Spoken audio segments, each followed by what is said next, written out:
Olá, sou Hamilton, estudante do curso de História na UFMT Campus Cuiabá. Eu estou aqui hoje para nós trabalharmos o texto da americana Lynn Hutz, Políticas, Culturas e Classes na Revolução Francesa.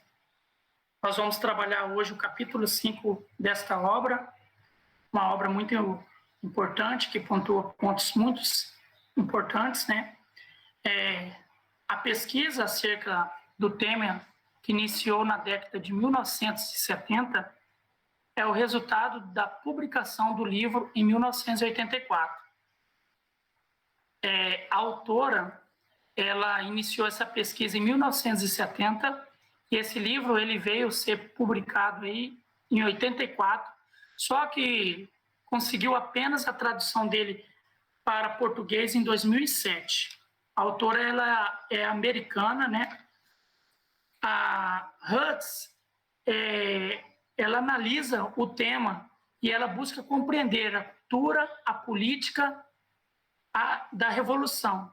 Isto é, as práticas e as representações simbólicas daqueles indivíduos que levaram uma reconstrução da nova relação social e política.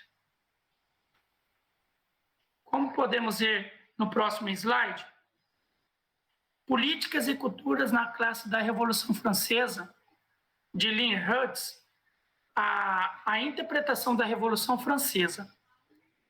A Revolução Francesa, ela mostrou o quanto tudo dependia dos políticos nesta época. Os revolucionários não apenas debateram as classes, as questões do governo, como as virtudes da monarquia comparadas à da democracia ou à da historiografia ou à da aristocracia comparada à da democracia. Até a própria concepção do político expandiu-se e mudou o contexto historiográfico.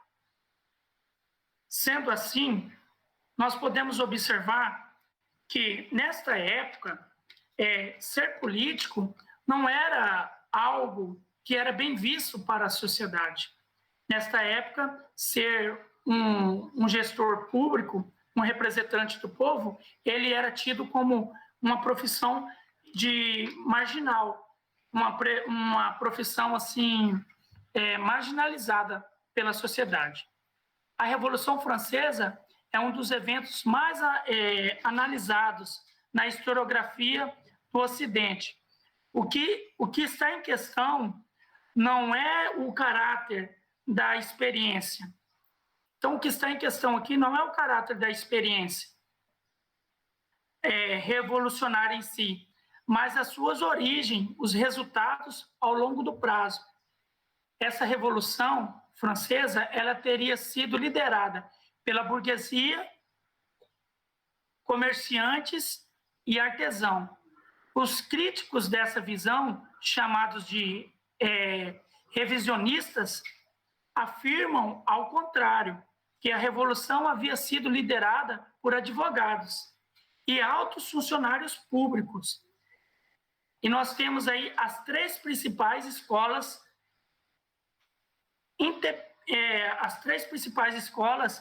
interpretativas. Tem essa mesma preocupação com as origens e os resultados. Como podemos ver, quais são essas três interpretações clássicas da Revolução Francesa? Nós temos aí a interpretação marxista, a revolucionista, e nós temos também a representação a Tocquevilleana. Na interpretação marxista, a interpretação marxista é a mais fundamentada na teoria. Em todos os textos historiográficos de Marx, os historiadores marxistas, eles identificam as origens da revolução no mundo, decidido como a burguesia se impôs por ocasião da reação aristocrática. Já na outra segunda visão, na revisionista, contesta a interpretação marxista em quase todas as frentes, segundo Alfred Colbert, assegura a revolução não foi feita pela burguesia no interesse do desenvolvimento capitalista, e sim por viés detectores, cargos públicos, profissionais liberais. Nessa explicação revisionista,